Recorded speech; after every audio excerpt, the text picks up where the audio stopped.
Le 31 mai 2022, Marlène est devenue maman d'un petit garçon prénommé Sandro. Après s'être confiée sur son accouchement, la candidate de Mariée au premier regard 2019, M6, fait quelques confidences sur sa nouvelle vie à Pure People. Vous avez révélé que Sébastien et vous aviez appelé votre fils Sandro. Comment ce prénom s'est-il imposé à vous? On ne sait plus, rire. Avec Seb, on n'était pas du tout d'accord sur les prénoms. J'ai mis bien ceux qui sont un peu nouveaux et lui ceux qui sont un peu anciens. On ne savait plus quoi faire. J'ai pris toutes les applications de prénoms et le dictionnaire des prénoms aussi.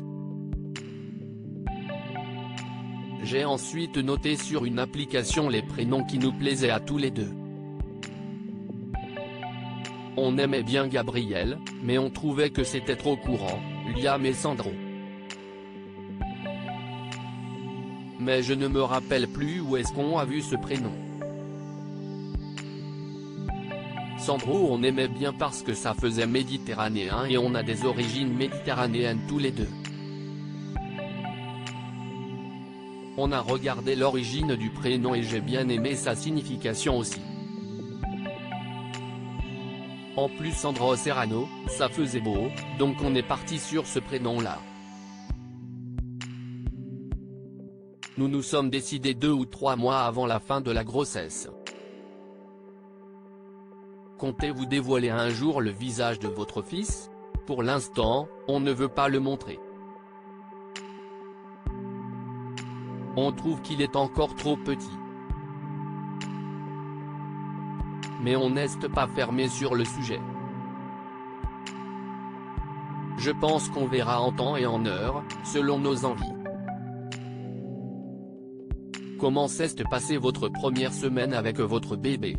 Depuis qu'on est rentré à la maison, ça se passe super bien.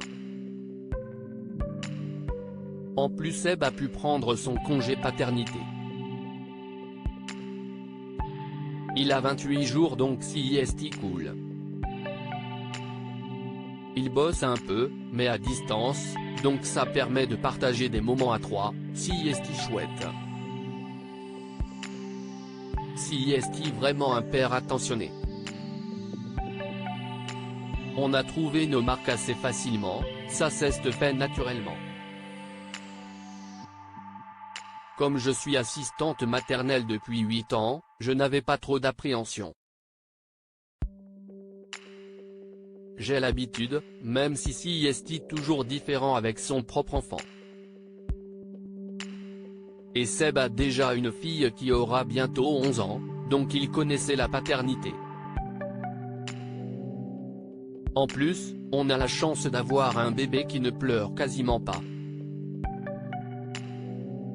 Et il fait déjà ses nuits. Cette nuit, il a dormi de minuit à 6 heures. On ne revenait pas. Comment vous organisez-vous avec Sébastien? Si est un peu selon nos envies. S'il y en a un qui a envie de changer la couche ou de le prendre, il le fait. On communique beaucoup.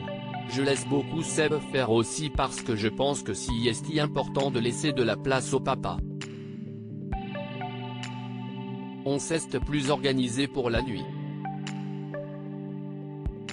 En général, Seb lui donne le dernier biberon à minuit et moi je m'en occupe s'il se réveille la nuit. Et Seb prend le biberon du matin. Comme ça chacun peut dormir au mieux. Comment gérez-vous la fatigue? Pour l'instant ça va, je ne suis pas trop fatigué. J'étais plus fatigué quand j'étais enceinte parce que vers la fin de la grossesse, ça commençait à être lourd avec les grosses chaleurs. J'avais beaucoup de rétention d'eau. Et quand on se tourne, on a l'impression qu'il faut une grue pour y arriver. Je faisais des insomnies aussi. Mais depuis qu'il est là, je rattrape mon sommeil. Pourvu que ça dure, rire. Quel genre de maman serez-vous? Une maman plutôt cool j'espère, avec laquelle mon fils pourra partager plein de choses. Je suis hyper contente de pouvoir le garder. Comme je suis assistante maternelle, je vais pouvoir l'avoir avec moi avec le petit que je gardais déjà, à partir de septembre. Je suis contente de me dire que je n'aille pas besoin de le confier à quelqu'un. Je vais pouvoir le voir grandir et il pourra quand même créer des liens avec d'autres enfants. Si est important pour avoir plus de facilité au moment de l'entrée à l'école. Avez-vous des angoisses? On a tous des angoisses, encore plus quand on devient mère. Ma plus grande peur si est la mort subite du nourrisson. On a été sensibilisé là-dessus en tant qu'assistante maternelle. On nous a appris les gestes à adopter pour que ça n'arrive pas. Si est comme les gestes de premier secours. Chaque parent devrait avoir une formation, si est hyper important. Quand on devient mère, on est responsable d'un petit être et on veut qu'il ne lui arrive rien. Sébastien était déjà papa d'une petite fille. Comment a-t-elle accueilli son petit frère? Ça se passe très bien. Elle est hyper contente d'avoir un petit frère. Elle avait hâte que j'accouche et depuis que Sandro est là, elle nous aide à lui donner le biberon ou joue avec lui. Si est trop mignon. On a à cœur de l'investir aussi dans notre famille pour qu'elle se sente à l'aise. Avec Sébastien, vous avez emménagé ensemble à Nice. Avez-vous eu des mauvaises surprises au début de votre cohabitation? On se connaissait bien, mais si est-il vrai qu'on ne connaît pas vraiment la personne tant qu'on ne vit pas avec. On s'entend très bien et l'avantage qu'on a, si est qu'on communique surtout. On arrive facilement à parler de nos émotions, si est ce qui fait que notre couple est solide. Après, comme la plupart des nanas, je fais plus à la maison que Seb. Mais j'ai de la chance, il m'aide quand même beaucoup.